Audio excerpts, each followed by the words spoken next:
I remember the moment it hit me. I was a survivor. It wasn't a dramatic realization like you see in movies, but a quiet, almost mundane acknowledgement. I was sitting alone in my room staring at a reflection of someone I barely recognized. It was a version of myself that had been through battles nobody else could see. My body carried the tension. My eyes held the fatigue, and yet I was here, breathing. I had faced the unimaginable, things I never thought I'd have to endure. At first, I was in disbelief, almost numb to it. How could I have gone through all of that and still be standing? The label survivor felt strange at first, almost like it didn't fit. It sounded noble, strong, like a title given to heroes who had fought and won. But my survival didn't feel like a victory. It felt raw and jagged. I was bruised, battered, and the remnants of what I had gone through were still etched into my daily life. I realized that surviving wasn't this grand triumph I thought it would be. It was simply the act of continuing when every part of me wanted to stop. It was waking up each day, putting one foot in front of the other, even when my heart felt like it was breaking all over again. I started to notice the small victories, moments that before I would have taken for granted. I got through a day without feeling like I was drowning. I went for a walk outside, feeling the sun on my face and actually noticing its warmth for the first time in a long while. These moments were small but monumental, like glimpses of a life I could start to live again. But even as I began to embrace these tiny steps forward, there was a shadow that lingered. It was the realization that I was more than just what had happened to me. I had spent so much time just surviving, clinging to the edge of a cliff, that I didn't know who I was anymore. I had become defined by my pain, my trauma. It was time to ask the bigger question: who am I? Beyond this label of survivor. Survival had been a necessity, a way to get through each day. But it wasn't the life I wanted. I needed to understand why I had to survive in the first place, and what that meant for the future I was trying to build. The first step was acknowledging that surviving wasn't a destination. It was merely the beginning of a much longer journey. A journey that had the potential to be filled with healing, growth, and even joy. I started to accept that being a survivor wasn't just about what I had endured, but about the person I could become on the other side of it. Survival, though, comes at a cost, and I felt the weight of it every day. It's not just the memories or the pain. It's what those experiences take from you. I had to reckon with the fact that in surviving, I had lost pieces of myself. The person I was before felt like a distant memory, a shadow I could barely remember. There was a time when I felt carefree, open-hearted, trusting. But after everything I had been through, I found myself always on edge, always preparing for the next storm, even when the skies were clear. I noticed the ways I had changed, how survival had shaped me in ways I didn't always like. I was guarded, cautious, hesitant to let anyone get too close. I built walls, not to keep people out, but to keep myself safe from ever feeling that kind of pain again. But those same walls that protected me also kept me isolated. It's a strange kind of loneliness, the kind you feel even when you're surrounded by people who care about you. Because survival teaches you to rely on yourself, to become your own source of comfort and strength. And while that's a powerful skill, it can also be a lonely one. I had to come to terms with the habits and patterns that had once served me well, but were now holding me back. The hyper-awareness, the constant need for control, the refusal to ask for help. They were all tools I had used to survive. But as I started to heal, I realized these tools were no longer serving me. They were keeping me stuck in survival mode, unable to move forward, unable to live fully. Letting go of them felt like standing on the edge of a cliff without a safety net. It was terrifying, but I knew it was necessary if I ever wanted to live a life that was more than just getting through the day. Letting go wasn't a single act. It was a process, a journey that unfolded slowly, often painfully. I had to unlearn the behaviors that had become second nature. I had to remind myself, over and over again, that it was okay to relax, to not always be on high alert. I had to give myself permission to feel safe in moments of stillness. For so long, the quiet had been a trigger, a reminder of the calm before the storm. Now I had to teach myself that sometimes the quiet is just that, peaceful, not a prelude to chaos. Forgiving myself was the hardest part. I carried so much guilt, so many what-ifs. What if I had done something differently? What if I had seen the signs earlier? What if I had been stronger? It's a heavy burden, the guilt of feeling like you should have been able to prevent your own pain. I realized that I was blaming myself for things that were never my fault.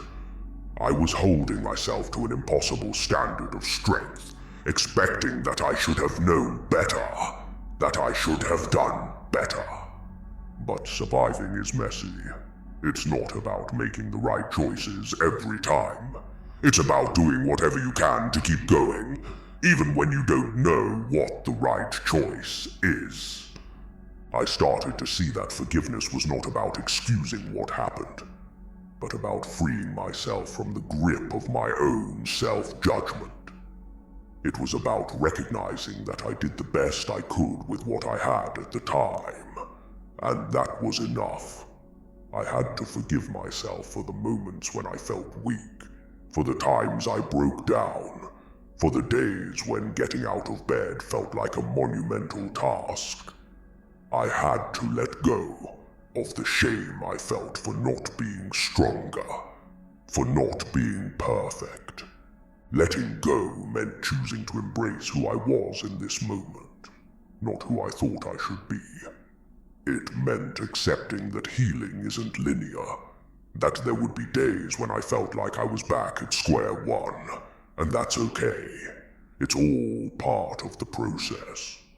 I realized that letting go wasn't about forgetting my past or pretending it didn't happen. It was about releasing its hold on my future. It was about making room for new experiences, new memories, new parts of myself that I hadn't discovered yet. It was about giving myself permission to grow beyond the person I had to be when I was in survival mode. And slowly, I began to feel lighter. Not every day, and not all at once, but there were moments when I caught glimpses of a new kind of freedom. A freedom I hadn't thought was possible for someone like me. Someone who had spent so long just trying to make it through the day. It was a slow shedding of the layers of fear and pain that had become so familiar. It felt like stepping out of a dark room into the sunlight, blinking against the brightness, but not wanting to go back inside. I realized I had a choice. I could continue to be defined by what happened to me, or I could choose to redefine myself. And I chose to let go, to embrace the possibility of a life beyond survival. I realized one day that I was tired of being known only as a survivor. It was as if that word had become a box, a small, limiting space that couldn't contain the entirety of who I was. Surviving had been an important chapter of my life, one that I had to fight hard to get through. But I didn't want it to be my entire story. I wanted to discover who I was beyond the trauma, beyond the pain, beyond the struggle. I started asking myself questions I hadn't dared to consider before. Who am I when I'm not fighting for my life? What do I want when I'm not just focused on getting through the day? What brings me joy? Makes me feel alive?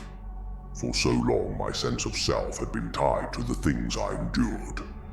It was a narrative of resilience, but also of loss. I had defined myself by what I had survived, and while that was a part of my identity, it wasn't all of it. I realized that if I wanted to move forward, I had to let go of the narrative that I was just a product of my pain. I had to start telling a new story, one that wasn't centered around what happened to me but on who I was becoming. In the beginning, redefining myself felt strange, almost like trying on new clothes that didn't quite fit yet. I didn't know what I liked anymore, what I wanted, or even what I was capable of. It was like meeting a new person for the first time, except that person was me. I had to reintroduce myself to the parts of me that had been buried under layers of survival instincts. It was an uncomfortable but necessary process. I had to peel back the layers of fear and mistrust that had once kept me safe, but were now holding me back from really living. I started exploring new interests, trying things I had always been curious about but never gave myself the chance to pursue. I took up painting, even though I wasn't very good at it, because it gave me a way to express feelings I couldn't put into words. I began to write again, not just about my trauma, but about my dreams, my hopes, the kind of future I wanted to build. I realized I had passions I had never discovered before, simply because I had been too busy surviving to explore them.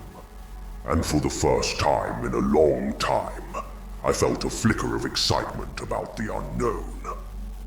One of the biggest surprises was discovering my own strength in a new way. I had always thought of myself as strong because I could endure, because I could survive the worst and still keep going. But there was another kind of strength I hadn't known before. A strength in being open, in being vulnerable. It took more courage to let people in than it ever did to push them away. I had to learn how to trust again.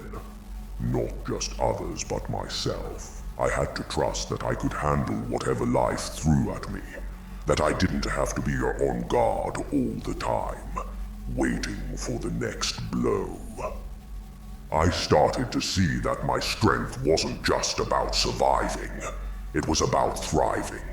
Thriving meant allowing myself to be happy, to experience joy without feeling guilty for it. For so long, I felt like I didn't deserve happiness, like it was something reserved for people who hadn't been through what I had. But I realized that happiness wasn't something you earned by being perfect.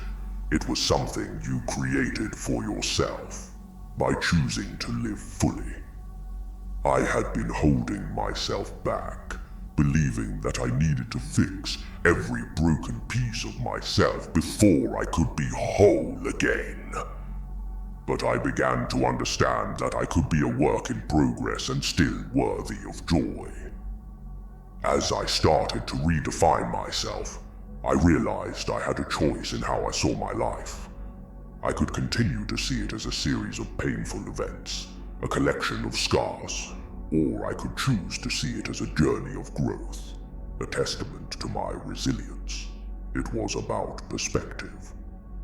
I began to see my scars not as reminders of what I went through, but as symbols of my strength, proof that I had the power to heal. It was like looking at an old photograph, where the pain that once felt so sharp had softened with time, becoming part of a larger, more beautiful picture. I also had to redefine my relationships, both with others and with myself. In survival mode, I had kept people at a distance, afraid that they wouldn't understand, or worse, that they would see me as broken. But as I started to heal, I realized I wanted more than just surface-level connections. I craved real intimacy.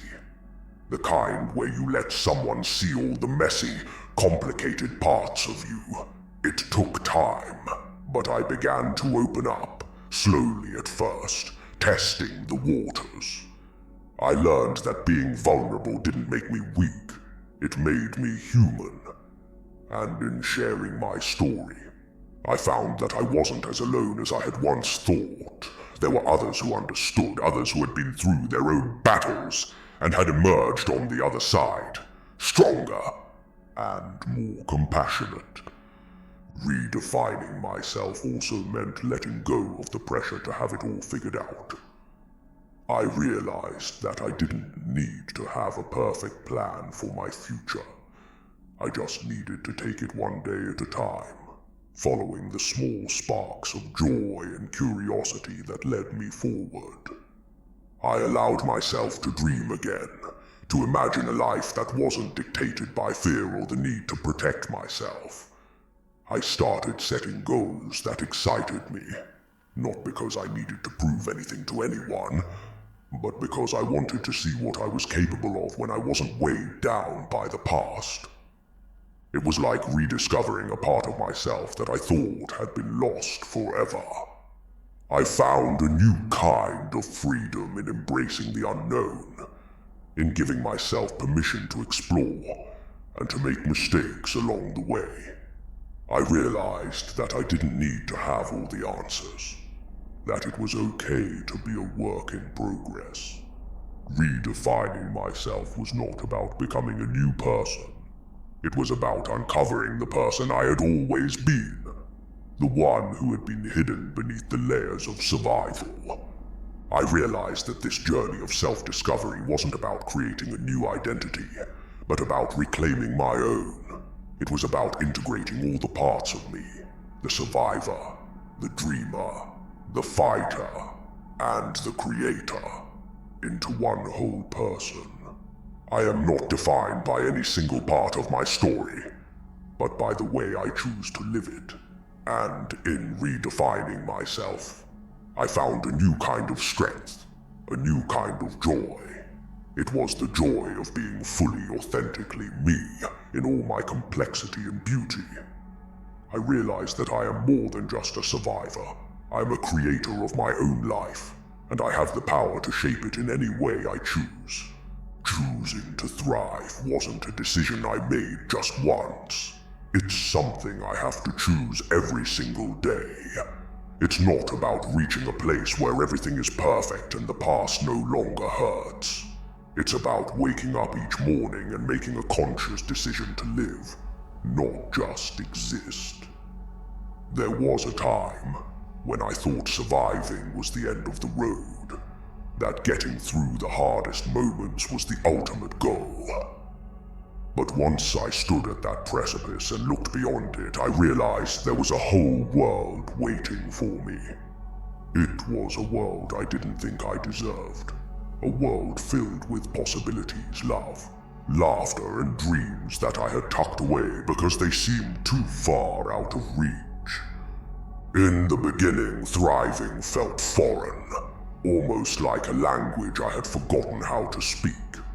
I was used to survival mode, where every action, every decision was made with one thing in mind: staying safe. But thriving asked me to be bold, to take risks, to open myself up to experiences that were unfamiliar and even a little scary. I had to let go of the need to always be in control, to always know what was going to happen next. Thriving required me to embrace uncertainty, to step into the unknown with a sense of curiosity rather than fear. I had to redefine what it meant to be successful. For a long time, success to me was simply making it through the day, keeping my head above water, not falling apart. But now, success looks different. It's about joy, about feeling fulfilled, about waking up excited for the day ahead. It's about taking the time to savor the little things. A warm cup of coffee in the morning, the way the sunlight filters through the trees, the sound of laughter shared with friends. Thriving is about allowing myself to experience these moments fully, without guilt or reservation. It's about believing that I am worthy of good things, not because I've earned them through suffering, but simply because I am alive, and that's enough. The process of choosing to thrive taught me that healing isn't about erasing the past. It's about integrating it, allowing it to become a part of who I am, without letting it define my entire existence.